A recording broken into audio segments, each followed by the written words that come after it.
네, 안녕하세요. 오늘 여러분이 공유해 주신 자료, 특정 법률 전문가의 온라인 강의 내용을 좀 바탕으로 해서요. 이게 좀 복잡하게 들릴 수도 있는데 정말 중요한 얘기를 해볼까 합니다. 바로 그 정비조합이나 지역주택조합, 여기서 임원 자격이 없어지는 경우 흔히 결격사유라고 하죠. 이 부분입니다. 아마 조합 사업에 관심 있으시거나 또 관련해서 알아두셔야 할 분들께는 진짜 꼭 필요한 정보일 것 같아요. 어떤 사람이 임원이 될 수 없는지 또 어떨 때 자격이 박탈되는지 오늘 좀 명확하게 짚어보겠습니다. 네, 맞습니다. 이게 재개발, 재건축이나 지주택 사업에서 임원의 자격 문제라는 게요. 그 사업 전체의 투명성이나 공정성하고 아주 그냥 직결되는 문제거든요. 그래서 법에서는 어떤 기준을 딱 정해놓고 있는지, 그리고 그 기준이 실제 현장에서는 또 어떤 의미를 가지는지 이걸 좀 꼼꼼히 들여다보는 게 중요하죠. 오늘 이 시간을 통해서 그 법조항의 핵심이 뭔지, 또 그 배경에 담긴 취지까지 좀 명확하게 이해하실 수 있도록 제가 잘 짚어드리겠습니다. 네, 좋습니다. 그럼 어떤 법적 근거들이 있는지부터 시작해볼까요? 자료를 보니까 주로 도시정비법하고 주택법, 이 두 가지 법이 좀 핵심인 것 같네요. 그렇습니다. 두 법 모두 임원이 될 수 없는 경우, 그러니까 결격 사유를 아주 구체적으로 명시하고 있어요. 공통적으로는 일단 미성년자, 그리고 법원에서 성년후견이나 한정후견 개시 결정을 받은 사람, 또 파산 선고받고 아직 복권되지 않은 사람 등이 있고요. 그리고 중요한 게 금고 이상의 실형 선고받고 그 집행이 끝나거나 면제된 후 2년이 지나지 않은 사람, 혹은 금고 이상형의 집행 유예 기간 중에 있는 사람, 이것도 해당됩니다.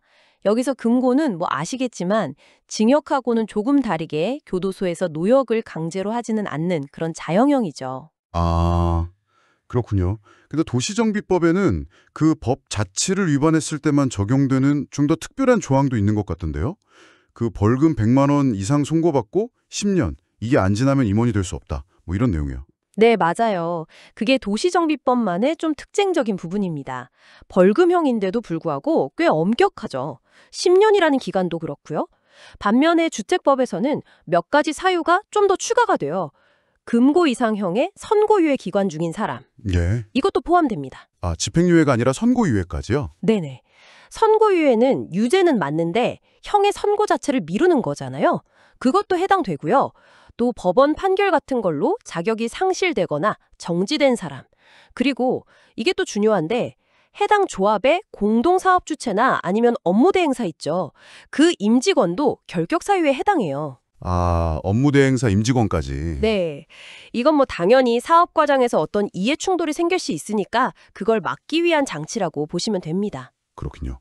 그럼 만약에 임원으로 잘 활동하고 있다가 중간에 이런 결격 사유에 해당하게 되면 어떻게 되는 건가요? 그냥 바로 자격을 잃게 되는 건지? 네, 법에서는 이런 상황을 아주 명확하게 당연퇴직 또는 당연퇴임 사유로 규정하고 있습니다. 말 그대로예요. 별도의 해임 총회나 이런 절차를 거칠 필요가 전혀 없이 그 사유가 확인된 시점에 그냥 즉시 자동으로 임원 자격을 잃게 되는 겁니다. 와, 굉장히 강력하네요. 당연퇴직. 네, 상당히 강력한 조항이죠. 그리고 이건 앞으로 임원 선거에 나설 자격, 그러니까 피선거권도 함께 잃게 된다는 뜻이기도 하고요. 그렇군요. 그러면 법에서 정한 기준 말고 혹시 조합 내부적으로 정관 같은 걸 통해서 이런 결격 사유를 더 추가할 수도 있는 건가요? 예를 들어서 조합 운영의 투명성을 좀 더 높이겠다. 이런 목적으로요? 네, 가능합니다. 조합 정관이라는 게 그 조합의 자치규범 같은 성격을 가지거든요. 그래서 법에서 반드시 지키라고 강제하는 규정, 이걸 이제 강행법규라고 하는데 거기에 어긋나지만 않고 그 내용 자체가 합리적인 범위 안에 있다면 추가적인 결격 사유를 정관으로 정하는 것이 허용됩니다. 물론 그게 조합원의 기본적인 권리를 부당하게 침해한다거나 조합 설립 목적 자체에 반하는 내용이면 안 되겠죠. 그건 당연하고요. 네, 기준이 합리적이어야 한다는 거군요.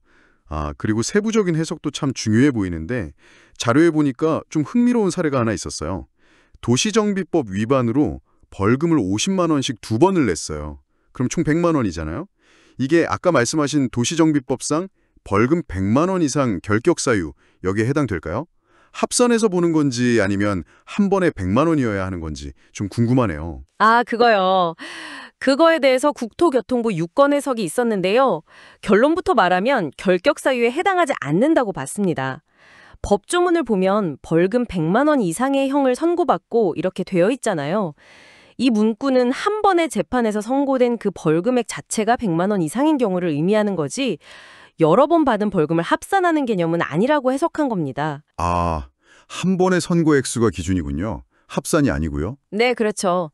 법령 해석은 그 문헌에 따라서 좀 엄격하게 해야 한다는 그런 원칙이 적용된 사례라고 볼 수 있겠습니다. 해석 하나하나가 진짜 중요하군요. 결과가 완전 달라지니까요. 맞습니다. 그럼 만약에요.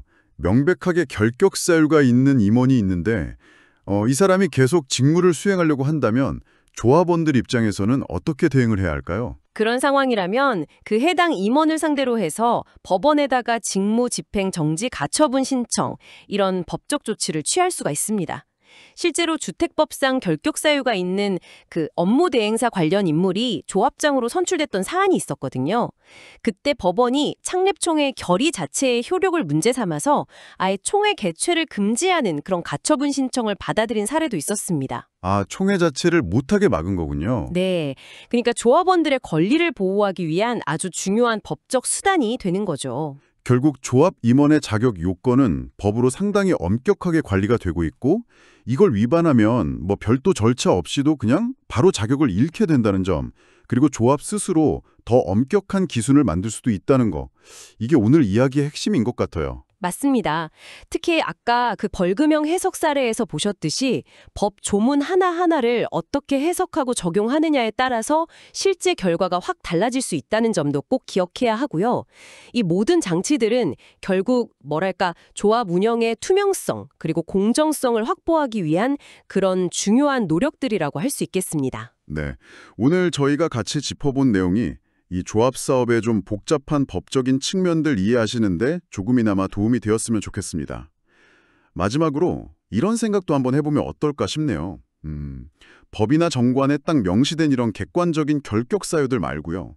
정말로 조합을 좀 공정하고 신뢰성 있게 이끌어가기 위해서 우리가 더 고민해봐야 할, 뭐랄까, 눈에 보이지 않는 그런 윤리적인 기준이나 덕목 같은 건 없을까요?